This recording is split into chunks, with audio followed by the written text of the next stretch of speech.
Ya, bismillahirrahmanirrahim. Assalamualaikum warahmatullahi wabarakatuh. Waalaikumsalam warahmatullahi wabarakatuh. Oke, di sini kesempatan kali ini kita akan latihan presentasi. Nanti akan saya berikan contoh presentasi seperti itu. Nanti ini membandingkan gitu ya, presentasi yang biasanya mahasiswa itu presentasi, lalu nanti yang menurut saya itu yang efektif, yang bagus, yang efisien itu seperti apa, seperti itu. Nanti kita bandingkan yang enak, yang lebih enak didengar dan dipahami itu yang seperti apa, yang lebih menarik.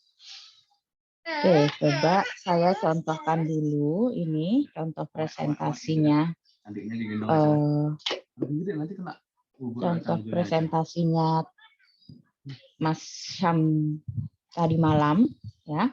Nanti disimak dulu teman-teman yang hadir di sini, disimak ya. Baru nanti diberikan komentar.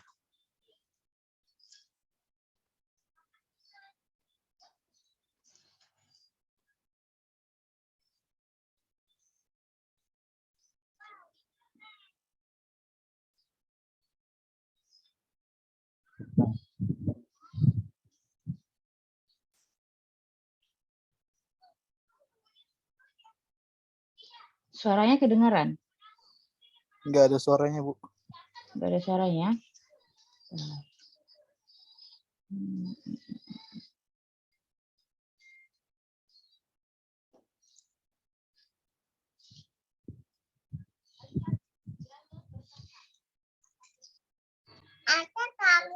Ada bikin itu. Di TPA dan dengan Terdengar? apa? Iya sudah, Bu. Sistem landfill maupun pendamping bukan pilihan yang tepat. Penggunaan teknologi insinerasi dengan cara dibakar juga tidak tepat karena akan menghasilkan polusi ke udara sehingga menyebabkan pencemaran lingkungan. Untuk meminimalisasi dampak pencemaran lingkungan dari sampah plastik, maka material ini harus didaur ulang untuk mendapatkan kembali produk plastiknya ataupun menghasilkan produk lainnya yang bernilai ekonomi. Maka diperlukan beberapa mesin yang saling terhubung seperti mesin pecacah. Pada penelitian sebelumnya, mesin pencacah plastik dengan kapasitas 35 kg per jam menggunakan mata pisau tipe gunting atau tipe flat dengan jumlah dari penelitian sebagai berikut. 1. Untuk mengetahui pengaruh sudut ketajaman terhadap hasil cacahan. 2. Untuk mengetahui di antara kedua sudut manakah yang akan menghasilkan cacahan yang optimal. 3. Untuk mengetahui kapasitas cacahan dengan mata pisau sudut 30 derajat. Jenis mata pisau yang pada umumnya digunakan itu ada dua, yaitu jenis mata pisau tipe gunting atau tipe flat dan mata pisau tipe claw. Untuk penelitian ini menggunakan mata pisau tipe flat dan sudut mata pisau. Untuk menghancurkan botol plastik dibutuhkan mata pisau, di mana mata pisau haruslah mempunyai kekuatan dan ketajaman yang sesuai agar dapat menghancurkan plastik menjadi serpihan kecil. Mata pisau memiliki sudut yang ideal, di mana mata tidak boleh memiliki sudut yang lancip, akan mengakibatkan mata pisau tersebut menjadi cepat rusak. Begitu pula sebaliknya, apabila memiliki sudut yang terlalu tumpul, maka botol plastik akan sulit tercacah. Dan ada 3 variasi sudut mata pisau, yaitu 10 derajat, 30 derajat, dan 45 derajat. Untuk penelitian saya itu menggunakan sudut 30 dan 60 derajat. Material baja IC 1045 adalah baja karbon yang memiliki kandungan karbon sekitar 0,43 sampai 0,50 dan termasuk golongan baja karbon menengah. Baja ini banyak digunakan sebagai komponen otomotif, misalnya komponen roda gigi dan pada kendaraan bermotor. Baja IC 1045 disebut sebagai baja karbon sesuai dengan pengkodean internasional, yaitu seri 10 berdasarkan nomenklatur yang dikeluarkan oleh IC dan CAE. Pada angka 10 pertama merupakan kode yang menunjukkan plan karbon, kemudian kode FST di Fakultas Sains dan Teknologi di Universitas Muhammadiyah Kalimantan Timur. Untuk bahan yang digunakan itu ada plat besi, poros, dan baut. Dan alat yang digunakan itu adalah ada toolset, gerinda tangan, mata las dan kawat las, cutting wheel, bor duduk, dan alat yang digunakan itu mesin bubut, mesin milling, dan alat ukur.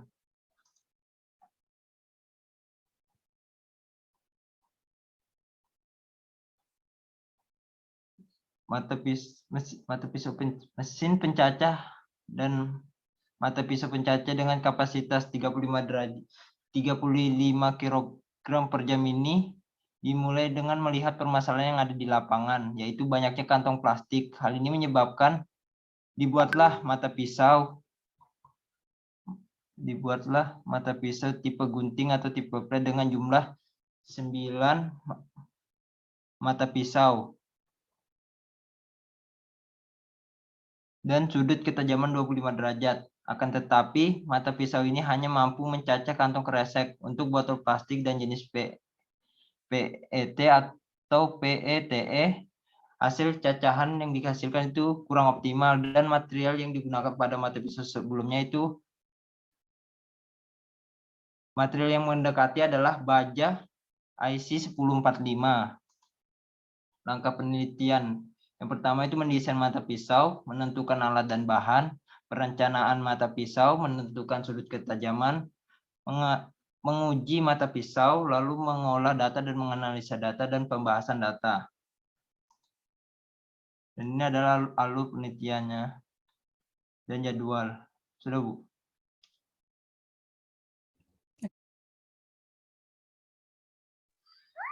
Oke. Coba yang nonton apa komennya dari tadi Mas Syam presentasi, komennya apa?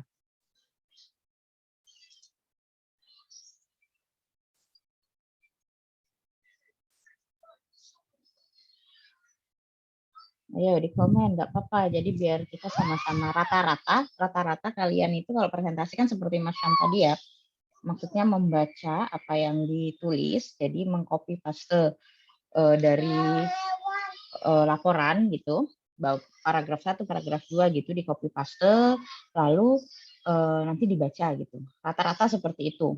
Hampir 80% mahasiswa pada saat presentasi seperti itu.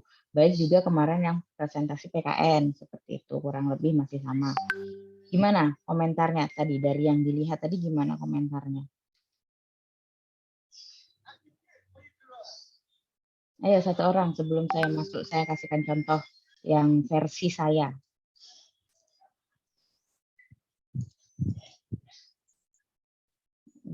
Bayu, Mahdi, Imam, Dede, Muhaimin Akbar. Ayo di komen. Mungkin kalau saya ini sih Bu, apa namanya? Kayak kurang itu aja, kurang lancar aja mungkin Bu. Terus kayak sendat-sendat gitu Bu.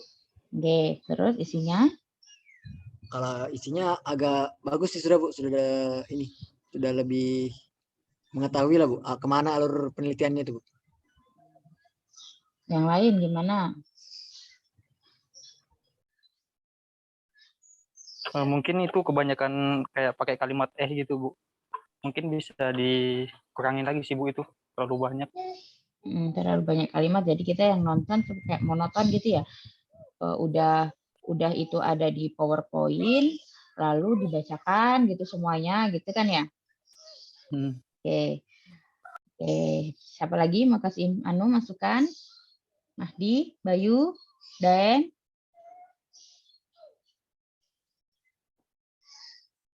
Oke, ada? Oke, jadi kan di sini ini ya, kalian sudah lihat gitu ya, rata-rata yang presentasi seperti itu. Dan kalau seperti itu, kalau kita dengar itu kan kurang menarik. Terus nanti akhirnya biasanya, apalagi dosen penguji, itu kalau sudah kita presentasi itu tidak menarik, dosen penguji itu mau tanyanya pun juga akhirnya males-malesan gitu. Karena mungkin mahasiswa ini pengetahuannya ya hanya sekedar di PowerPoint itu seperti apa yang dibacakan gitu. Karena tidak bisa improve, tidak bisa improvisasi, tidak bisa menambah-nambahkan seperti itu. Nah, coba saya kasih contoh yang versi saya ya.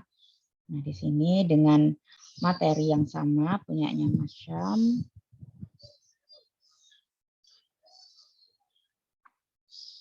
Nah, ini hal pertama yaitu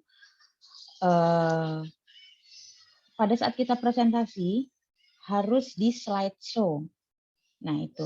Jadi jangan dia masih berbentuk seperti ini, masih tampilan PowerPoint yang editing gitu ya. Maksudnya yang gini ada bar-bar ininya apa tuh namanya? Bar editingnya, lalu di sebelah sini. Nah, itu harus dalam template slideshow. Nah, jadi seperti ini slideshow. Nah, terus kita mulai dari pembukaan. Nanti kalau saya masih ada yang, misalnya saya nanti ada yang kurang baik gitu, nanti di komen aja. Misalnya ada yang bisa lebih baik seperti itu ya. Lalu selain PowerPoint-nya, di depan kita sudah ada hard copy-nya, hard copy proposal kita atau laporan kita. Itu harus kita pegang dan harus kita sudah paham.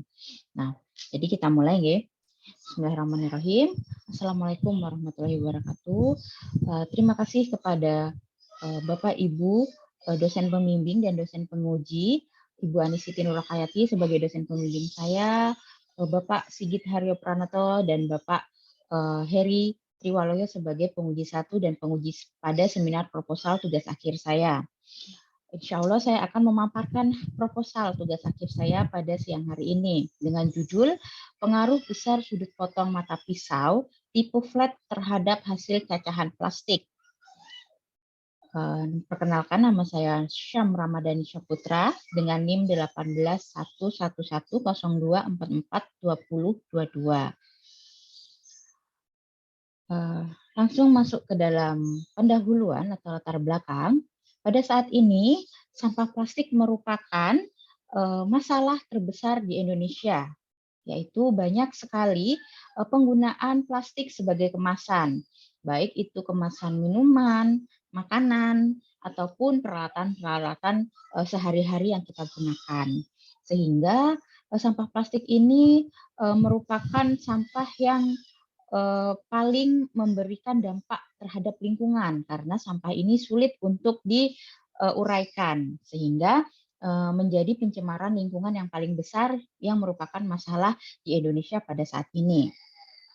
Salah satu untuk menanggulangi sampah plastik ini yaitu dengan cara mencacah sampah plastik tersebut menjadi cacahan-cacahan kecil yang nantinya bisa digunakan untuk bahan-bahan baku material lainnya. Contoh, pada saat ini sampah plastik juga bisa digunakan menjadi lapisan pada saat untuk pengaspalan berdasarkan pada anonim tahun 2022, misalnya seperti itu.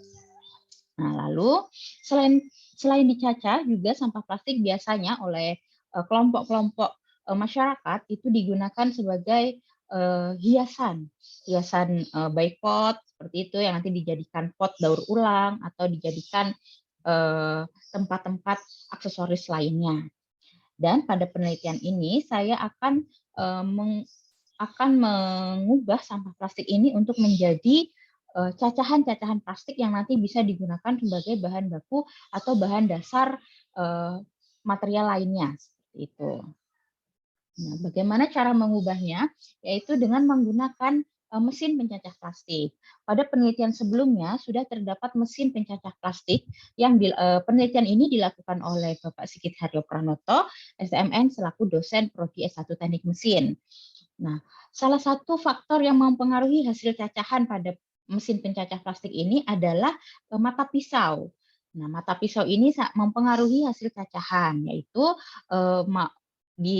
disesuaikan dengan hasil cacahan yang kita inginkan. Mau itu hasil cacahannya yang berdiameter besar, kecil, ataupun sedang, begitu juga dengan tipe plastik yang dicacah itu disesuaikan dengan mata pisaunya. Sehingga pada penelitian ini berdasarkan hal-hal tersebut, saya mengambil tema untuk mengambil topik, yaitu meneliti mata pisaunya, memodifikasi mata pisau. Apakah dengan merubah mata pisau itu dapat menghasilkan hasil cacahan yang lebih baik. Sekedar untuk info, untuk mata pisau di mesin terdahulu ini menghasilkan 35 kg per jam cacahan plastik, dan hanya bisa mencacah plastik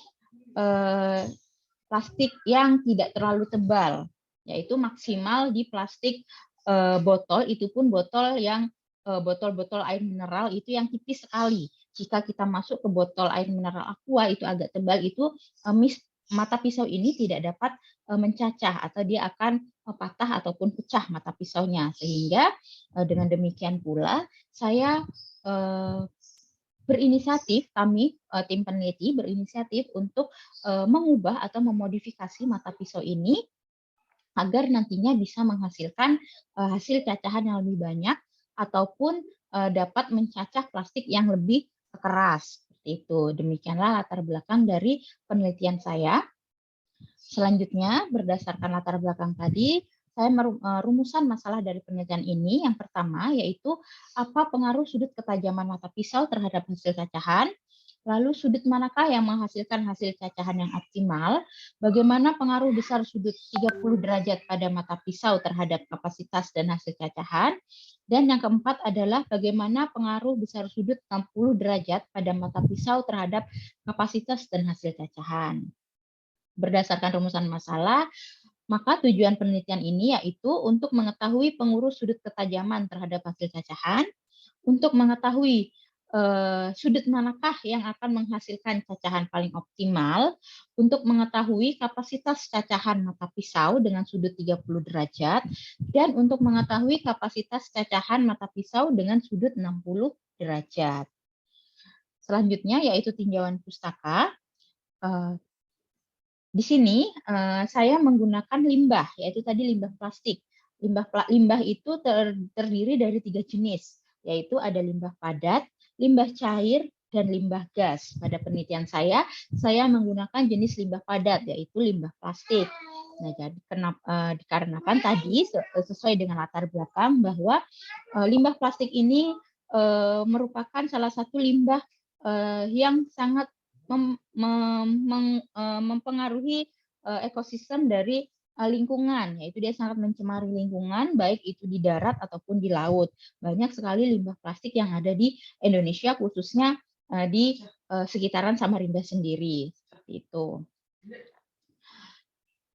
Plastik, nah plastik sendiri itu terdiri dari beberapa jenis, yaitu ada jenis plastik PET, yaitu dengan kode 1, plastik jenis HDPE atau PEHD dengan kode 2, plastik jenis PVC dengan kode 3, plastik jenis LDPE dengan kode 4, plastik jenis PP dengan kode 5, dan plastik jenis lainnya dengan kode 7. Kode-kode ini adalah kode yang menunjukkan tingkat ketebalan plastik ataupun apakah plastik itu bisa digunakan kembali atau tidak. Maksudnya digunakan kembali itu ada beberapa jenis plastik yang kita tidak boleh mengisinya kembali. Contoh seperti plastik botol minuman itu tidak bisa digunakan kembali. Artinya jika air mineralnya itu habis, maka plastik itu, botol itu harus dibuang. Dan itu yang menimbulkan tadi banyaknya sampah plastik. Nah, sehingga pada saat botol itu dibuang, selanjutnya maka diharapkan botol itu dapat didaur ulang, salah satunya yaitu dengan mencacah botol tersebut untuk dijadikan bahan baku untuk material-material lainnya atau pengganti material-material lainnya, seperti itu. Contohnya misalnya seperti plastik kode 3. Kode 3 ini yaitu polyvinyl chloride, ya, di mana jenis plastik yang paling sulit didaur ulang. Ini bisa digunakan pada plastik pembungkus atau cling wrap dan botol-botol. Nah, jadi tadi jenis botol-botol minuman itu termasuk dari jenis plastik kode nomor 3. Sehingga pada penelitian ini peneliti atau tim kami itu menggunakan kode yang nantinya akan kami daur ulang dengan mesin pencacah kami itu adalah minimal plastik kode 3 seperti itu. Selanjutnya yaitu kita masuk ke mesin pencacah. Nah, di sini bisa dilihat bahwa mesin di sini merupakan referensi atau mesin pencacah plastik yang sudah ada di pasaran seperti itu. Mesin pencacah plastik itu sendiri merupakan alat yang diciptakan untuk mencacah atau menghancurkan sampah plastik menjadi bagian-bagian kecil seperti itu. Lalu mesin pencacah ini sangat beragam bentuknya. Ini adalah salah satu mesinnya dengan beragam jenis juga bentuk mata pisaunya yang sudah ada di pasaran. Lanjut ke mata pisau, pada penelitian ini saya fokus untuk memodifikasi mata pisaunya saja, sehingga saya akan membahas tentang mata pisaunya, mata pisau pada mesin pencacah plastik. Nah, mata pisau ini merupakan komponen utama pada mesin pencacah, yaitu mesin pencacah apapun itu, walaupun selain mesin pencacah plastik, juga mata pisau merupakan salah satu komponen utama. Nah, di sini pada mesin pencacah plastik itu menggunakan 2 jenis mata pisau, yaitu ada mata pisau geraknya dan ada mata pisau diamnya. Seperti itu. Itu yang paling umum digunakan untuk mesin-mesin pencacah plastik. Selanjutnya, untuk menghitung kecepatan putaran potong pada mata pisau itu digunakan persamaan V sama dengan P dikali D dikali N dibagi 1000 dikali 60, di mana V adalah kecepatan putaran potong dengan satuan meter per second. V itu adalah satuan ketentuan dengan angka 3,14 dan D adalah jarak antar pisau dengan satuan milimeter, dan N merupakan putaran poros atau RPM. Ini adalah persamaan untuk menghitung kecepatan putaran potong mata pisau. Selanjutnya ada jenis-jenis mata pisau pencacah plastik. Nah, di sini ada 2 jenis mata pisau pencacah plastik, yaitu ada jenis flat dan ada juga jenis claw blade. Nah, jadi di sini kelebihannya untuk tipe flat itu yaitu biasa digunakan untuk mencacah jenis kantong plastik, bungkus kemasan makanan, dan lain-lain. Mata pisau ini berbentuk persegi panjang, di mana ujung dari mata pisau tersebut memiliki ketajaman tertentu. Mata pisau ini digunakan untuk pada saat ini kelebihannya banyak sekali mesin-mesin pencacah itu menggunakan mata pisau tipe flat ini, dikarenakan dia mampu menghasilkan hasil cacahan itu lebih banyak daripada mata pisau lainnya, dan juga mata pisau ini itu mudah untuk dibersihkan seperti itu. Selanjutnya ada tipe mata pisau jenis claw blade. Nah, tipe claw blade ini memiliki kelebihan yaitu di mana dia mampu mencacah plastik-plastik dengan ketebalan yang lebih tebal daripada plastik yang hanya plastik seperti tadi, misalnya kayak botol mineral itu ada 2 jenis gitu ya, ada dengan plastik yang sangat tipis dan ada ya kalau yang merek Aqua itu dia tebal. Nah, dengan mata pisau claw blade ini dia lebih bisa memotong dan juga dia bisa lebih kecil hasil potongannya karena dia banyak sekali mata pisau di situ. Namun kelemahannya dari tipe claw blade ini adalah proses perawatannya, dia agak lebih susah daripada tipe yang flat. Pada penelitian saya merencanakan untuk menggunakan yang tipe flat seperti itu. Selanjutnya itu sudut mata pisau. Nah, sudut mata pisau ini adalah sudut lancip yang dia sudut lancip atau sudut tajam di mata pisau yang dia bertugas untuk memotong plastiknya atau memotong objek yang akan kita jadikan maksud objek yang akan kita teliti, misalnya plastik ataupun bahan-bahan lainnya. Nah, di sini sudut ini sangat berpengaruh terhadap hasil cacahan karena semakin tajam maka dia akan semakin baik seperti itu. Untuk sudutnya itu ada di antara 0 derajat sampai 5 derajat, 25 derajat sampai 30 derajat, 45 derajat, 60 derajat, 45 derajat sampai 60 derajat, di mana 0 sampai 5 derajat ini adalah sudut paling lancip, sedangkan 45 derajat sampai 60 derajat ini dia mendekati ke tumpul sudutnya. Pada penelitian saya, nantinya saya akan menggunakan sudut yang tipe good general purpose dan juga membandingkan dengan yang very weak blade edge, yaitu di antara yang tadi good general purpose edge-nya itu 25 derajat sampai 30 derajat, yang very weak blade edge-nya 60 derajat. Saya akan membandingkan mana sih yang kalau secara logika di sini jelas yang good general purpose yang akan memiliki hasil baik daripada yang very weak blade di sini. Tapi kita belum tahu apakah nanti hasilnya itu sangat berbeda jauh atau tidak seperti nah. Oleh karena itu disinilah penelitian itu dilakukan untuk melihat bagaimana sih tingkat perbedaan kapasitas yang dihasilkan, apakah terlalu jauh atau tidak, seperti itu. Untuk material mata pisaunya, rencana akan menggunakan IC 1045, yaitu di sini merupakan salah satu baja karbon menengah, seperti itu. Baja ini banyak digunakan sebagai komponen otomotif, misalnya untuk komponen roda gigi pada kendaraan bermotor.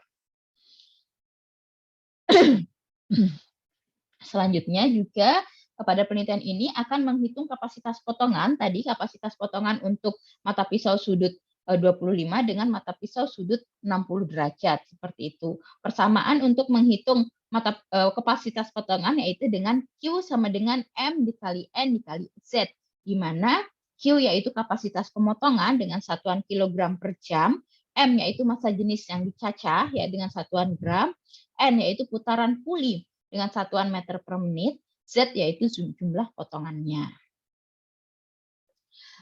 Untuk metodologi penelitian, lokasi penelitiannya itu kami akan melaksanakan penelitian atau membuat mata pisaunya dan running pengolahan datanya itu di Laboratorium Fakultas Sains dan Teknologi, Desain dan Manufaktur Universitas Muhammadiyah Kalimantan Timur.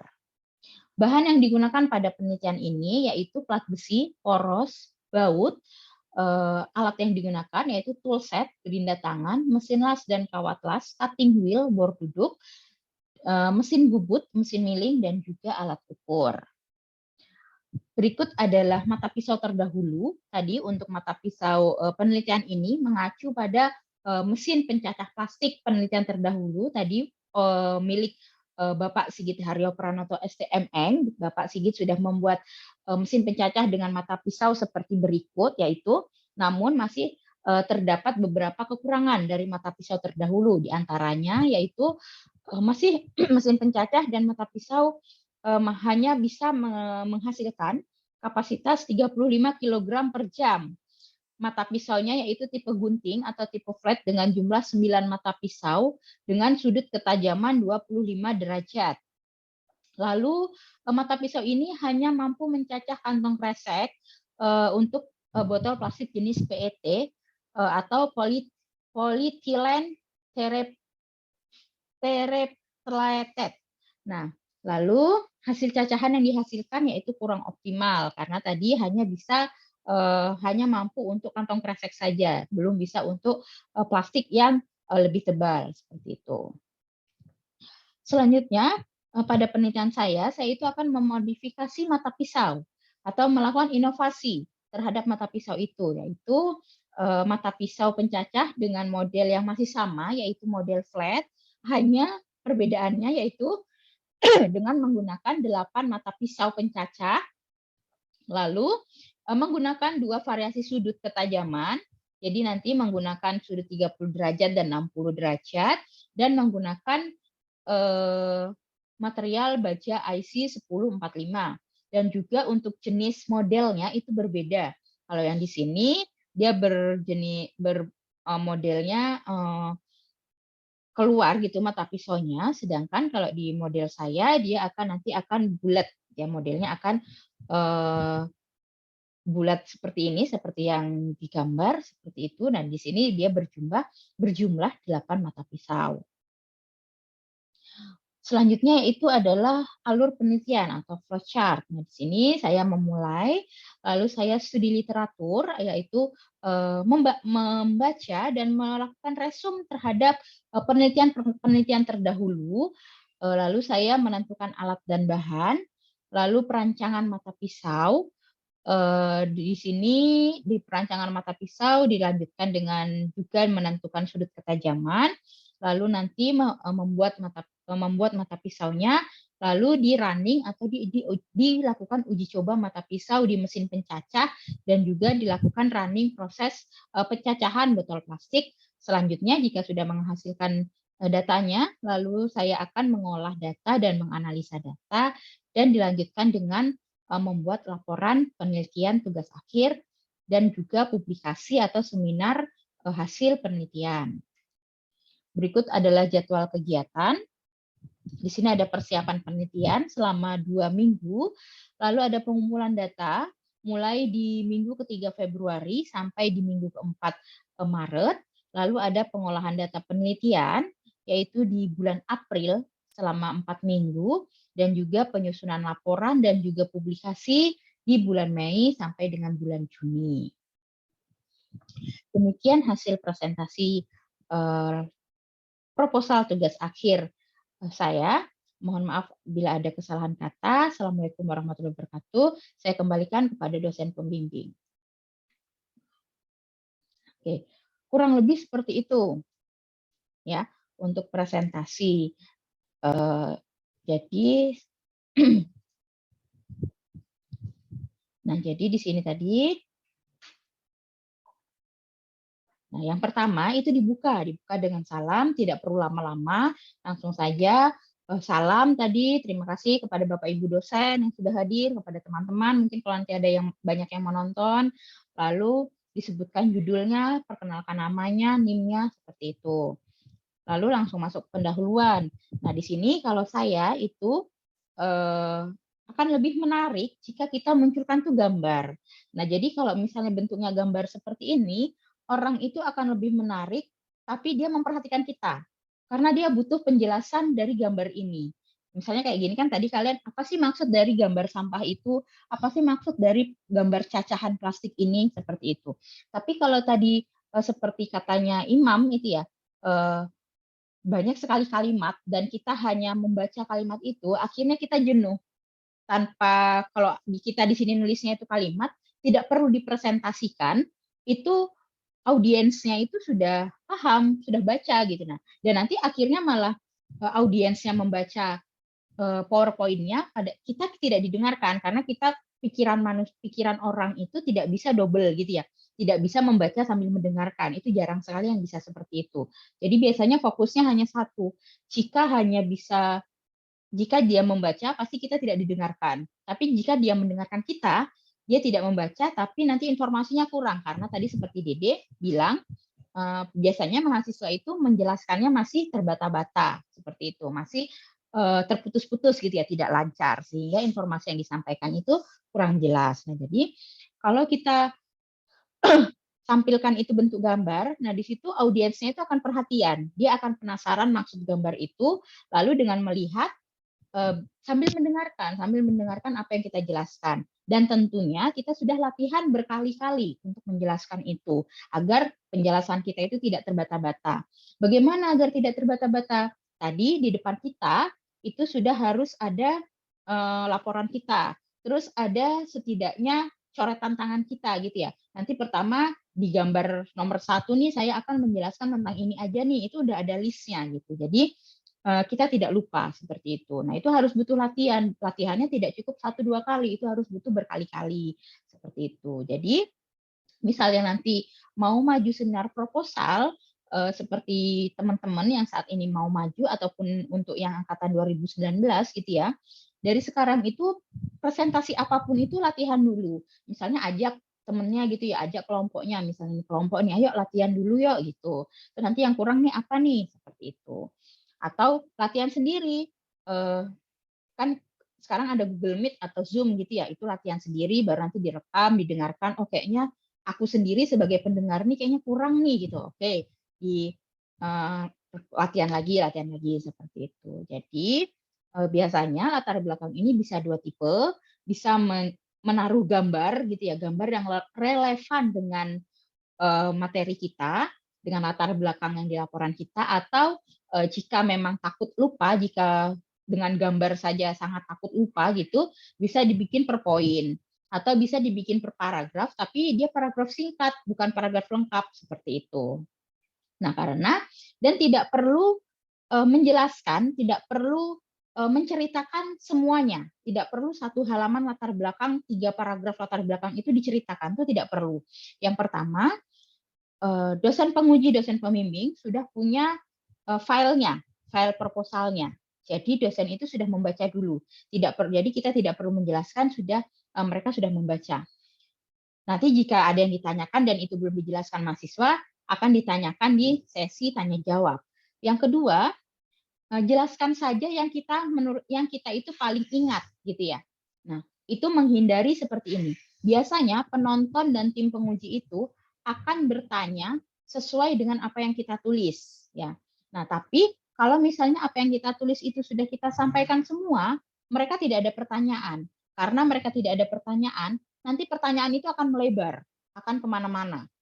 Tapi tadi misalnya jika latar belakang itu 4 paragraf, kita menjelaskan itu mungkin beberapa poin saja tidak lengkap. Nah, jadi si dosen penguji ini pasti akan bertanya yang ada di paragraf itu. Pertanyaannya tidak akan melebar. Jadi mahasiswa tetap akan bisa menjawab seperti itu. Jadi kita ada trik-triknya gitu. Jadi kita jangan menjelaskan semua isi laporan kita, tapi kita simpen dulu nih beberapa agar nanti yang ditanyakan itu ya isi laporan itu, dan saat itu ditanyakan kita sudah punya nih jawabannya gitu. Kita sudah paham. Kalau kita sudah jelaskan semua sehingga tidak ada pertanyaan, akhirnya melebar pertanyaannya. Akhirnya si dosen penguji ini akan bertanya di luar itu semua kayak gitu. Lalu jika ada pertanyaan yang melebar gitu ya, biasanya kan di bab pendahuluan ini itu banyak sekali pertanyaan gitu ya. Lalu jika dirasa pertanyaan itu melebar, maksudnya bukan di ranah penelitian kita, langsung saja disampaikan, maaf Bapak Ibu, untuk pertanyaan poin keempat, misalnya seperti itu ya. Untuk pertanyaan poin keempat, itu tidak menjadi pokok penelitian pembahasan di penelitian kami gitu, penelitian saya. Mungkin pertanyaan itu nanti bisa diberikan untuk di penelitian selanjutnya karena batasan penelitian saya adalah sampai di batasan di desain, maksudnya di inovasi mata pisau, tidak sampai di motor misalnya ya, tidak sampai di rangka, tidak seperti itu. Saya hanya membahas tentang mata pisaunya, itu tidak apa-apa. Jadi kita membuat batasan agar pertanyaan itu tidak kemana-mana. Lalu yang poin paling penting, walaupun di sini saya itu menjelaskannya dengan via gambar gitu ya, tapi seperti tadi itu tetap dimasukkan juga referensi-referensi. Jadi tadi misalnya saya sudah berdasarkan pada anonim tahun 2022 misalnya seperti itu. Jadi referensi itu tetap harus kuat. Dan juga gambar-gambar seperti ini tetap harus ada sumbernya. Sumber gambarnya itu kita ambil dari mana seperti itu. Nah, lalu ini dimunculkan untuk penelitian terdahulunya. Ini adalah mesin terdahulu yang sudah ada. Nah, biasanya kan misalnya nih dengan gambar ini kan nanti akhirnya ada nih misalnya yang bertanya tadi tentang beltnya kah, tentang motornya, tentang kerangkanya, itu langsung disekap. Saya tidak membahas itu Bapak Ibu, yang saya bahas hanya si mata pisaunya saja. Jadi mohon maaf untuk pertanyaan tentang motor, tentang rangka bisa untuk di penelitian-penelitian selanjutnya seperti itu. Jadi batasan itu sangat penting. Batasan itu biasanya yang menolong kita kita dari pertanyaan-pertanyaan yang melebar seperti itu. Dan kita harus mempelajari penelitian kita seperti itu. Kita betul-betul harus paham nih tentang penelitian kita agar apapun yang ditanya tentang penelitian kita paham seperti itu. Rumusan masalah ini dibacakan, tujuan penelitian dibacakan, batasan penelitian juga dimasukkan. Kalau memang batasan penelitian itu nantinya akan sangat membantu kita gitu ya. Jadi nanti dimasukkan juga di sini batasan penelitian untuk presentasinya. Selanjutnya tinjauan pustaka. Nah, di sini sudah bagus gitu ya, sudah hanya menampilkan gambar-gambar seperti itu dan lalu dijelaskan. Lalu di tinjauan pustaka itu jangan hanya sekedar memaparkan tinjauan pustaka, tapi dari tinjauan pustaka itu di serempet-serempetkan ke penelitian kita seperti itu. Jadi jangan sampai nantinya ada tinjauan pustaka itu yang nganggur. Jadi misalnya nanti dimasukkan tentang limbah, ternyata sebenarnya ini tidak ada nih hubungannya limbah ini dengan penelitian seperti itu. Jadi tinjauan pustaka ini adalah namanya tinjauan pustaka ya, dia yang pustaka yang mendukung penelitian kita. Jadi tidak boleh ada tinjauan pustaka yang nganggur. Jadi dia harus diserempet-serempetkan ke penelitian kita, itu langsung dijelaskan saja. Jadi misalnya tadi kayak di sini di limbah gitu ya, limbah yang digunakan di penelitian ini yaitu limbah padat seperti itu. Langsung bahwa maksud dari penempatan limbah padat di tinjauan pustaka ini ada loh gunanya, yaitu di jenis limbahnya pada penelitian ini seperti itu. Terus klasifikasi jenis dan kodenya itu kemarin itu si Rizky sepertinya bacanya itu misalnya nomor 1 PET, nomor 2 HDPE. Nah, itu bukan nomor, tapi ini kode dari jenis plastiknya. Nah, jadi nanti untuk Dede, Syam dan Rizky jangan sampai salah gitu ya, jangan disebutkan nomor 1, nomor 2, jangan seperti itu, tapi kode. Jadi untuk PET kodenya 1, untuk HDPE kode 2, PVC kode 3 dan seterusnya. Lalu nanti di sini dijelaskan singkat. Kode 1 itu maksudnya mungkin tadi jenis plastik yang tidak bisa didaur ulang atau tidak bisa digunakan kembali dan lain sebagainya seperti itu. Singkat saja, tidak perlu dijelaskan PET itu apa, HDPE itu apa. Lalu karena di sini singkatannya itu adalah bahasa asing dan kita masih sulit nyebutin gitu ya. Itu dilancarkan, diulang-ulang, di cara bacanya itu di ini, maksudnya dipelajari agar nanti tidak ada kesalahan pelafalan gitu pada saat kita presentasi. Misalnya jenis plastik HDPE itu adalah high density polyethylene. Begitu itu dipelajari terus mulutnya di bibirnya. High density polyethylene. Jadi jangan dibacanya gini, high density polyethylene gitu. Jangan kayak gitu. Jadi dicek cara pelafalan yang benar itu seperti apa. Kan sekarang Google tuh bisa tuh. Misalnya kayak Google Translate itu baru kita klik gambar speaker, dia akan muncul tuh cara pelafalannya seperti apa. Nah, seperti itu. Itu dilatih terus. Jika memang mulutnya ini belum bisa terlalu lancar, itu dilewati tidak apa-apa. Tidak usah disebutkan bahasa asingnya. Seperti itu. Lalu masuk ke mesin pencacah. Tadi sudah saya penjelasannya sedikit saja. Mata pisau seperti itu. Rumusnya itu juga jangan sampai salah memasukkan ini satuan meter per second, milimeter, RPM seperti itu ya. Dan ini dipahami gitu ya. Takutnya di sini kalau misalnya ada dosen yang agak jahil teliti gitu, dia akan bertanya, kan V ini satuannya meter per second, sedangkan D satuannya milimeter. Bagaimana ini kok beda, Mas? Nah, misalnya seperti ini harus paham. Oh, itu berbeda, Pak, karena nanti pada saat perhitungan, nah di situ ada satuan-satuan yang dicoret sehingga nanti dia untuk kecepatan putaran potong akhirnya menjadi meter per second. Nah, itu dipelajari. Walaupun nanti tidak ada yang bertanya, tapi kalau kita paham itu akan lebih baik. Siapa tahu ada yang bertanya gitu ya. Nah, itu juga nanti dipahami untuk rumusnya tuh benar-benar dipahami. Jika ada yang bertanya, 1000 itu dari mana, Mas? Nah, begitu 1000 udah dijawab lantang saja. 1000 sudah ketentuan dari persamaannya Bapak Ibu. Memang dia sudah dari persamaannya itu sudah ditentukan bahwa dibagi 1000 dikali 60. Namun jika mau dicari lagi 1000 itu apa, 60 itu apa, bisa lagi dicari. Nah, seperti itu. Dicari lagi referensinya. Apa sih kalau memang tidak ada ya disebutkan saja. Saya disebutkan saja jujur. Dari yang saya baca Bapak Ibu, saya tidak mendapatkan referensi yang menyatakan 1000 dan 60 ini apa. Namun setahu saya itu adalah ketentuan dari persamaan untuk kecepatan putaran potong seperti itu. Nah, jadi di presentasi itu tidak apa-apa jika kita memang tidak tahu, dengan alasan kita sudah mencari tahu, bukan berarti kita terus sok tahu gitu ya. Misalnya 1000 itu ini Pak, 60 ini mungkin adalah detik seperti itu ya. Jadi dalam presentasi itu hindari kata mungkin. apalagi sudah masuk di hasil gitu ya. Misalnya nanti gini, ada yang nanya, Mas Syam, apa sih kelebihan dari desain mata pisaunya Mas Syam ini dengan mata pisaunya punya Pak Sigit gitu ya. Nah, ini misalnya udah di seminar hasil nih, langsung dijawab. Mata pisau saya, Bapak, ini akan memberikan kapasitas potong itu yang lebih besar daripada punya Pak Sigit. Punya Pak Sigit hanya 35 kg per jam, sedangkan punya saya bisa 50 kg per jam, seperti itu. Itu menjawabnya itu dengan yakin seperti itu. Jangan dijawab seperti ini. Punya Pak Sigit 35 kg per jam, Pak. Mungkin nanti punya saya 50 kg per jam. Nah, jangan. Jadi hindari kata mungkin. Karena kalau kata mungkin, terus kata sepertinya, itu berarti kita ini tidak yakin dengan hasil kita. Seperti itu. Jadi kita harus yakin.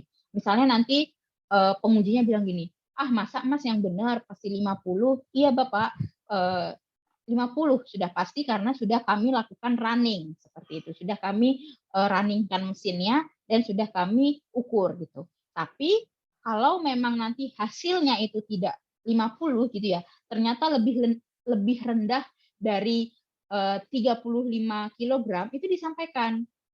Misalnya apa sih kelebihannya untuk penelitian saya, untuk penelitian ini Bapak, kelebihannya itu ternyata tidak ada gitu ya. Ternyata hasil kapasitas potongan, kecepatan putaran potong untuk mata pisau saya ini tidak lebih baik dari mata pisaunya Pak Sigit, sehingga menghasilkan kapasitas potongnya juga lebih kecil, seperti itu. Itu tidak apa-apa. Jadi penelitian itu tidak harus hasilnya lebih baik dari sebelumnya, atau tidak harus hasilnya itu benar, gitu ya. Namanya penelitian. Jika hasilnya itu masih salah, jika dalam artian salah ini adalah bukan salah perhitungan ya, bukan salah rumus, bukan salah metode, bukan salah langkah gitu. Memang misalnya tadi seperti kapasitas gitu, misalnya punya Pak Sigit 35, punya saya ternyata cuma 20 kilo nih gitu. Ya udah nggak apa-apa.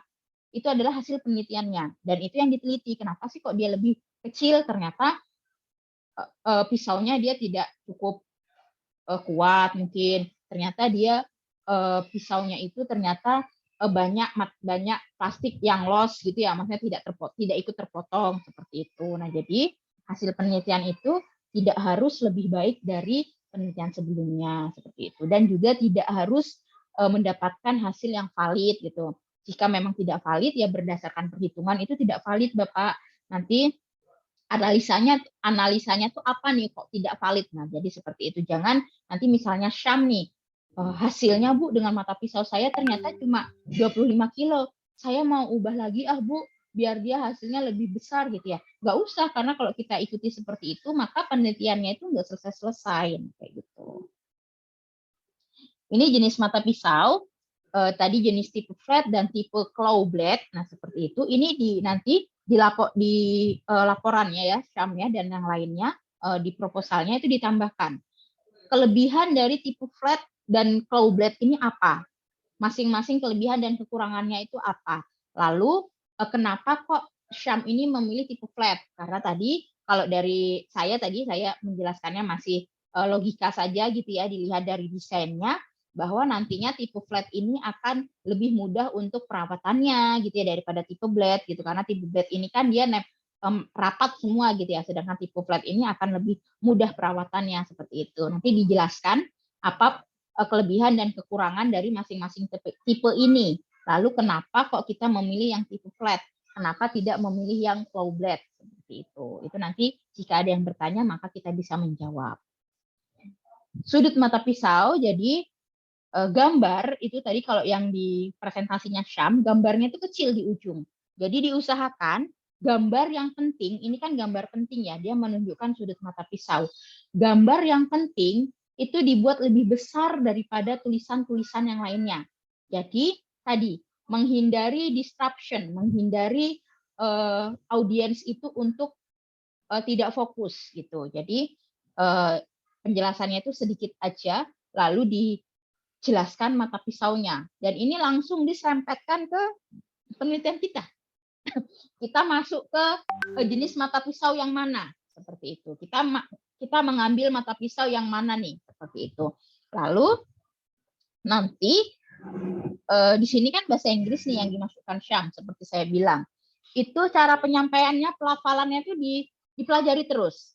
Misalnya belum terlalu lancar tuh dipelajari terus. Tadi misalnya Mami ada satu.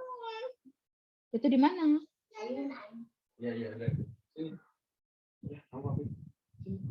Nah, lalu itu tadi misalnya saya memilih good general purpose age. Nah, seperti itu. Nah, dan very weak blade age. Nah, seperti itu. Jadi itu dilatih terus, jangan dibacanya good general purpose age. Nah, jadi jangan dibaca seperti itu. Jadi harus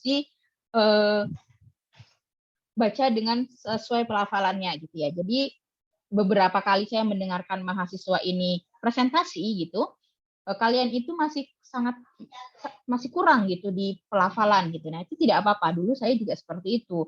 Tapi ya kita belajar terus, kita latihan terus. Nah, seperti itu. Jadi misalnya very weak blood edge. Nah, seperti itu. Jadi membacanya jangan very weak blood edge. Nah, jangan gitu ya. Jadi dicek pelafalan yang benarnya itu seperti apa, seperti itu. Materialnya, nah di sini kan materialnya di sini kalau IC 1045 ya Syam, di sini ditulisnya tadi saya di sini tidak pelajari banyak komponen otomotif, misalnya untuk komponen roda gigi pada kendaraan bermotor. Nah, diusahakan IC 1045 ini referensinya itu juga digunakan untuk pisau. Nah, seperti itu. Kenapa kok dia nanti bisa untuk pisau? Nah, gitu tuh dimunculkan. Kenapa kok kita menggunakan material ini? Kelebihan dari material ini itu apa? Gitu nanti disebutkan ya, Syam. Jadi nanti tidak bertanya. Jadi misalnya ditanya gitu ya, kenapa sih kok Mas Syam ini memilih IC 1045? Apa kelebihannya dari material lain gitu. Jadi nanti udah paham. Terus kapasitas potongan tadi disebutin, dia nanti digunakan untuk menghitung output seperti itu, lokasi penelitian, bahan yang digunakan. Ini ringkas saja. Lalu ini adalah mata pisau terdahulu, ini disebutin. Terus dijelaskan gitu, terus modifikasinya itu bagaimana. Nah, ini tadi belum muncul di proposalnya, ini juga langsung dimunculkan di desainnya karena nanti di sidang itu sudah posisinya dia sudah berbentuk gitu ya, bukan lagi desain, tapi berarti desain ini sudah harus masuk di proposal. Begitu juga punyanya Rizky dan Dede. Nanti Dede sudah setidaknya sudah ada 1-2 desainnya seperti itu. Alur penelitian ini masih salah, nanti masih kurang gitu, nanti diperbaiki, nanti saya perbaiki di proposalnya, dan juga ini dijelaskan sedikit saja seperti itu. Kurang lebih seperti itu. Ada yang ditanyakan atau ada yang mau didiskusikan, silakan. Silakan jika ada yang ditanyakan, terutama untuk Syam, Dede, dan juga Rizky. Untuk yang angkatan 2019, silakan jika ada yang didiskusikan, dan kurang lebih nanti berarti 2019 harus lebih jauh lebih baik dari seminar-seminar yang sekarang gitu ya. Silakan. Gimana dari pemaparan saya? Masih ada bingung atau bagaimana?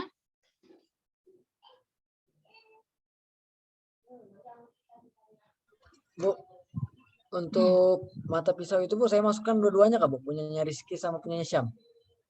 Atau nggak usah Bu? Nggak usah, yang desainmu aja.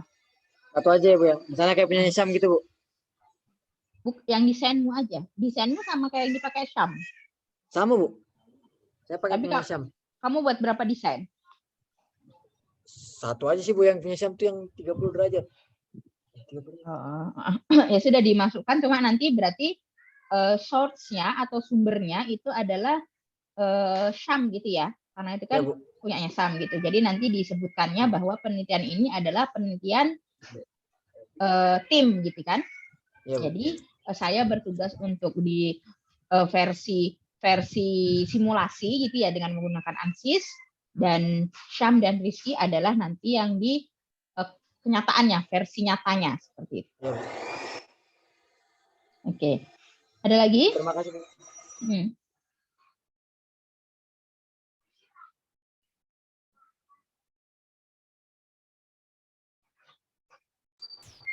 Bu,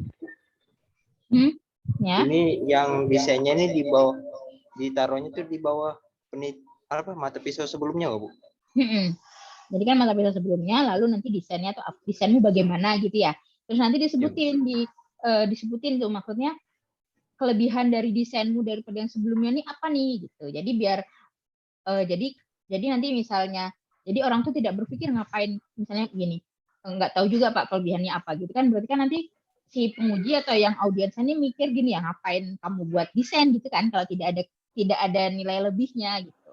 Jadi setidaknya ada kelebihannya 1, 2, 3 lah gitu. Dan nanti disebutkan juga nih kelebihan dari desain saya tuh ini loh Pak gitu. Ada lagi? Saya mau nanya, Bu. Cepat Mam, apa? Misalnya kan kita lagi presentasi, Bu. Itu kan kayak tadi itu kan kopas bacanya. Nah, setiap kalimat itu kita kopas, tapi kita kasih kesimpulan gitu, nggak apa-apa, Bu. Kita jelasin gitu. Ya apa-apa ya. Tadi kan tadi ada kayak saya bilang 2 gitu ya. Bisa Iya. dia bentuknya gambar, bisa juga tadi misalnya kita copy paste tapi poin-poinnya lalu nanti itu diimprove gitu ya. Jadi Iya. tidak hanya dibaca dari awal sampai akhir kayak Syam tadi kan masih seperti itu ya. Masih 2 paragraf masih dibaca lost full gitu kan. Nah, jadi nanti boleh misalnya nanti di paragraf gitu masih kalimat tidak apa-apa tapi diimprove, ada improvisasinya gitu, lebih jelas, lebih banyak gitu. Iya, makasih, Bu. Oke, ada lagi?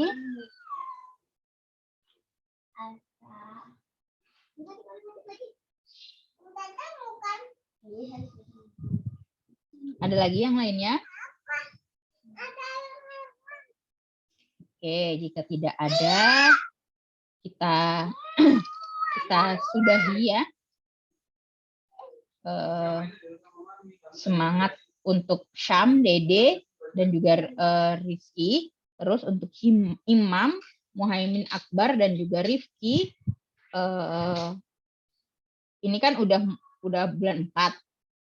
Untuk menuju ke bulan berapa? Hanya kurang sekitar 6-7 bulan lagi kalian harus sudah sidang jika mau lulusnya 7 semester gitu ya. Nah, jadi nanti mulai sekarang sudah mulai disetting, mulai iseng-iseng nggak apa-apa. Misalnya iseng-iseng buat proposal gitu ya, TA gitu tidak apa-apa. Nanti mulai latihan-latihan. Jadi setiap nanti kita buka sesi-sesi latihan gitu, ikutan gitu nggak apa-apa. Jadi nanti untuk semester depan sudah lebih matang seperti itu. Oke, jika tidak ada yang ditanyakan, saya cukupkan sekian. Terima kasih. Assalamualaikum warahmatullahi wabarakatuh. Waalaikumsalam warahmatullahi wabarakatuh.